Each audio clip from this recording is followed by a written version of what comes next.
বৃষ্টির পানি কষ্ট করে জমিয়ে রেখেছি গাছের জন্য। এই যে দেখছেন কি সুন্দর সবুজ এবং বাহারি টবে সুন্দর করে গাছগুলোকে সাজিয়ে রেখেছি। এইগুলো কিন্তু এমনি হয়ে যায়নি, এইগুলোর পিছনে অনেক সময় ব্যয় করতে হয়েছে, শারীরিক পরিশ্রম আর আর্থিক ব্যয়ের কথা নাই বললাম। অনেকে মনে করে এই গাছগুলো বুঝি এভাবেই হয়ে যায়। যারা এইগুলো মনে করে অ্যাকচুয়ালি তারা গাছকে ভালোবাসে না, তারা গাছকে ফ্যাশন মনে করে। একজনকে দেখে আরেকজন গাছ লাগায়, কিন্তু তারা গাছকে ভালোবাসে না।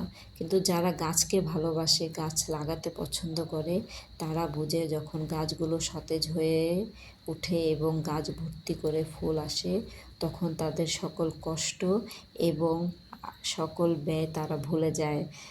যাই হোক, কয়েকদিন রোদে আমার গাছগুলো একেবারে নিস্তেজ হয়ে গিয়েছিল। কাল যখন দেখলাম আকাশ মেঘ করেছে, তাড়াতাড়ি করে গাছগুলোকে বারান্দার এক সাইডে আনলাম, যেন বৃষ্টির পানিতে গাছগুলোকে ছুঁয়ে যায়। আর একটা বালতি আমি ছাদে রেখে এসেছি বৃষ্টির পানি জমানোর জন্য। যদি গাছগুলোকে বৃষ্টির পানি না ছুঁয়ে যায়, আমি ওই বৃষ্টির পানিগুলো দিয়ে গাছগুলোকে ভিজিয়ে দিব। সকালে উঠে দেখি এই ব্যালকনিতে ভালোই বৃষ্টি এসেছে, আমার গাছগুলোকে ভালোই ছুঁয়ে গেছে, খুব সুন্দর দেখা যাচ্ছে। আর আমার আরেকটা ব্যালকনি, এই যে এই ব্যালকনিতে এসে দেখি বৃষ্টি একেবারেই আসেনি, আমার গাছগুলো একেবারেই নিস্তেজ হয়ে রয়েছে।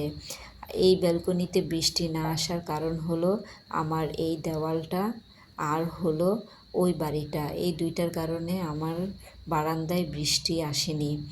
যাই হোক, আমি যে পানিটা জমিয়ে রেখেছিলাম সেই পানিটা দিয়ে গাছগুলোকে ভিজিয়ে রেখেছি। এই যে কষ্ট করে পানি জমিয়ে রাখা আর এই পানি দিয়ে গাছগুলোকে ভিজিয়ে দেওয়া কতটা আনন্দ, তারাই বুঝবে যারা গাছকে অনেক বেশি ভালোবাসে।